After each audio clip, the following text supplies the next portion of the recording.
Pemirsa kerukunan yang kami banggakan, Assalamualaikum warahmatullahi wabarakatuh. Selamat sore, salam sejahtera, salam, Om Swastiastu, Namo Buddhaya, salam kebajikan. Kembali kita Romo untuk masuk ke sesi kedua ya. Tadi kita sudah bicara tentang sejarah. Ini kita akan bicara tentang aspek ya kemanusiaan dalam perspektif iman Katolik. Ini Romo, ya bagaimana ajaran Katolik tentang kasih menjadi landasan dalam membangun atau menangani isu-isu kemanusiaan di Kalimantan Barat. Mungkin Romo bisa sampaikan, Romo. Landasan ajaran gereja Katolik itu Ya, tentang kasih itu, tentang ya, kasih, ya. Juga ajaran-ajaran moral, apa yang baik yang harus kita kejar lakukan, apa yang tidak baik yang harus kita hindari, kita singkirkan dalam hidup kita. Itu ada 3 sumber ya kan. Pertama dalam gereja Katolik itu dari Alkitab, kitab suci. Yang kedua dari tradisi, terutama tradisi para rasul dalam gereja Katolik. Murid-murid perdana dari Tuhan Yesus itu menjadi sumber yang kedua. Yang ketiga magisterium, kuasa mengajar gereja. Magisterium itu berupa katekismus, berupa dokumen-dokumen gereja. Dalam gereja Katolik sangat kaya, ada Laudato Si juga ya kan, Fratelli Tutti ya kan, kita semua bersaudara dan lain sebagainya. Itu landasan kita dalam berpikir, dalam bersikap, dalam melakukan kegiatan kita di dalam gereja Katolik. Nah, tentang kasih tentu sebagai seorang Katolik, kasih itu bukan hanya teoritis, tetapi bagi pengikut Tuhan Yesus dalam gereja Katolik, peristimewa karena saya mewakili gereja Katolik, kasih itu nyata di dalam kata-kata, sikap, tingkah laku, perbuatan Tuhan Yesus sendiri.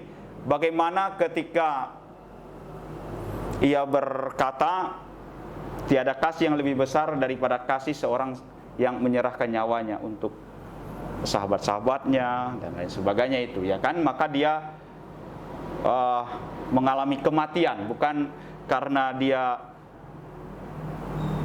menyukai kematian, tetapi ada nilai yang lebih tinggi dari itu dengan berkorban, yaitu dengan wafat di kayu salib demi dalam iman gereja Katolik itu menebus dosa umat manusia. Seperti itu. Kemanusiaan. Itu kemanusiaan. Dan dalam taraf tindakan, misalnya salah satu contoh di dalam kitab suci ketika ada yang kedapatan berzina, lalu banyak orang yang mau melempari perempuan ini. Dalam tradisi atau kebudayaan orang Yahudi waktu itu, laki-laki tidak pernah salah. Jadi yang pasti salah itu perempuan. Maka perempuannya yang akan dirajam atau dilempari batu. Tapi Yesus kemudian, karena juga ini untuk menguji bagaimana posisi Yesus dalam artian itu, Yesus berkata kepada mereka yang mau melempari perempuan ini, siapa yang tidak berdosa silahkan melemparkan batu pertama. Jadi tidak ada Yesus menulis di tanah, yang pertama pergi itu adalah yang paling tua. Jadi tidak ada. Lalu Yesus berkata, aku pun tidak ingin menghukum engkau, jangan berbuat dosa lagi. Seperti itu.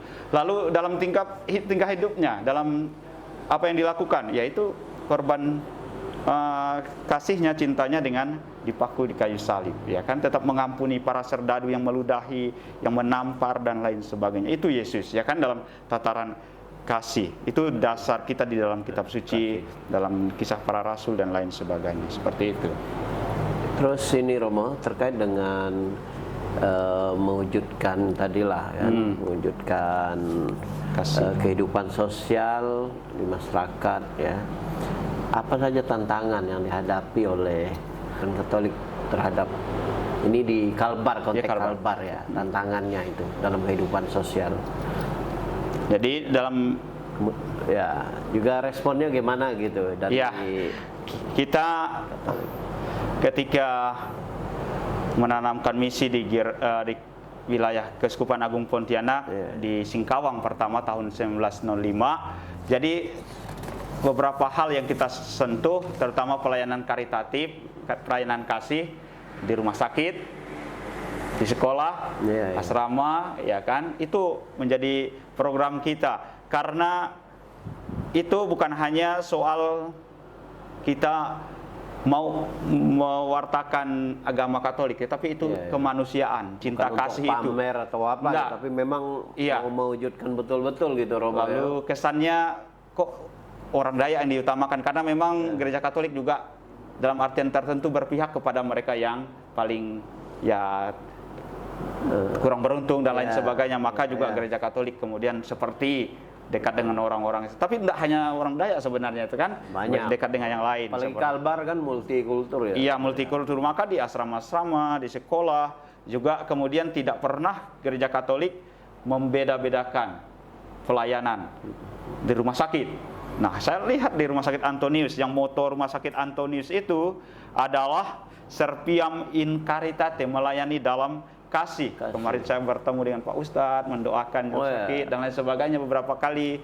Juga pendeta apalagi ya kan banyak. Barusan kemarin keluarga ada kan dari jadi bukan Muslim ya ke Antonius. Ya kan, jadi bukan harus pastor, enggak ya kan. Saya juga sangat menghargai dan saya sangat berterima kasih kepada teman-teman dari agama Islam ya kan, Kristen, Konghucu dan lain sebagainya, agama-agama lain. Tapi kita terbuka tadi, dan pelayanan kita ini menyentuh semua suku, kalangan, lapisan agama dan lain sebagainya. Maka juga di Universitas Santo Agustinus Hippo ini banyak dosen dan lain sebagainya dari Islam dan lain sebagainya, dan mahasiswa. Saya mengajar di kebidanan, keperawatan, terutama keperawatan di kelas 2C keperawatan itu rata-rata berjilbab ya kan depannya. Jadi jilbab maksudnya yang muslimah ya. Iya, mereka arikah dan lain sebagainya. Teman-temannya saya sangat senang, saya sapa mereka dengan baik. Jadi kita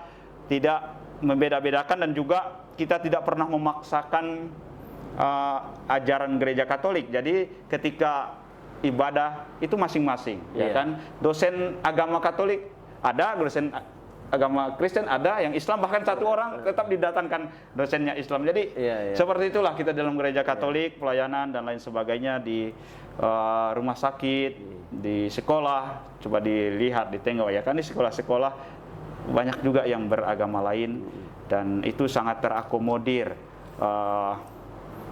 bagaimana pengembangan iman sesuai dengan yang diyakini itu. Mungkin ini Romo,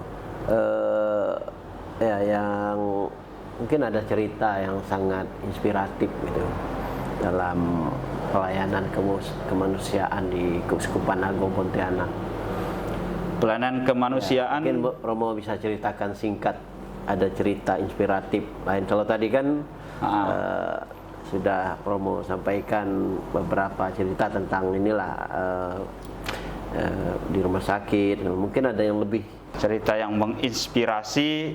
Sebenarnya tidak mendalam amat ya kan, tapi singkat lah mungkin. Yang singkat, saya di Komisi Hak Hubungan Antara Agama dan Kepercayaan, ketika kita mengadakan program penanaman pohon di Mandor ya, di wilayah hutan lindung, walaupun sudah bukan lagi hutan lindung, sudah seperti padang gurun. Waktu itu kita menghubungi BKSDA, Balai Konservasi Sumber Daya Alam di Provinsi Kalimantan Barat. Kita ajak kerjasama, mereka menyediakan tanamannya dan bagaimana mereka sudah meriset juga tanaman yang akan tumbuh itu bagaimana, juga karung guni dan lain sebagainya, tidak sembarangan nanam. Jadi mereka juga hadir.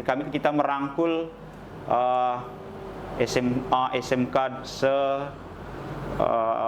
Mandor ya kan, terutama yang negeri, 200-an 300-an orang hadir, dan kita mengambil wilayah di terutama yang kebanyakan Muslim ya kan. Untuk pelayanan waktu itu selain kita penanaman pohon, kita juga kemudian membawa dosen-dosen dari kebidanan keperawatan untuk pemeriksaan kesehatan gratis. Jadi mantap. Jadi juga kemudian dari penyuluh dari BKSDA juga ya, kita dari Muslim dan lain sebagainya. Jadi bentuknya ya seperti itu yang kita lakukan ya. Jadi kita melihat tidak ada namanya sekat-sekat dan lain sebagainya. Mereka juga sangat berterima kasih karena terakomodir. Juga umat kita yang Muslim juga merasa waktu itu berterima kasih dengan kita. Terlayani. Jadi kita tidak memilih suku apa, agama apa, enggak itu yang kita atau lihat. dari daerah mana gitu. Romo Betul, enggak. tidak. Jadi ya, saya kira Romo itu sangat ya, menginspirasi buat generasi muda sekarang. Bagaimana ada tadi mungkin kelanjutan dari program yang tentang ekologi. Nah, tapi kalau sekarang kan lebih ekoteologi.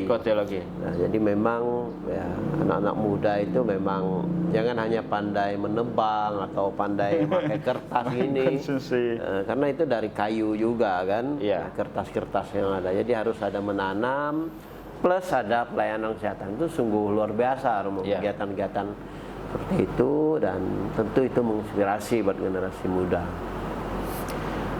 Saya kira Romo, kita di season kedua ini, ini kita cukupkan, nanti kita lanjutkan lagi di sesi terakhir ya.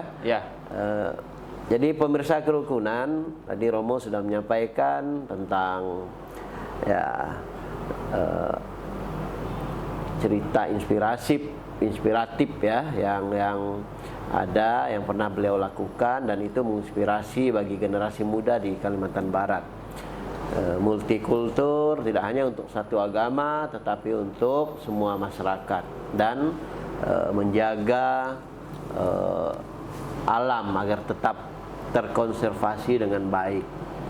Sekira itu pemirsa kerukunan yang kami banggakan, para Gen Z. Nanti kita akan masuk ke sesi berikutnya ya, tentang dialog antara agama dan kebangsaan. Terima kasih Romo. Kita nanti akan lanjut di sesi terakhir. Demikian pemirsa kerukunan yang kami banggakan. Jangan lupa subscribe media sosial FKUB Kalimantan Barat ya, YouTube terutama, nanti karena ini akan tayang juga di YouTube Romo, FKUB Kalimantan Barat namanya ya. Jadi kita cukupkan di sesi ini, kita lanjut di sesi berikutnya.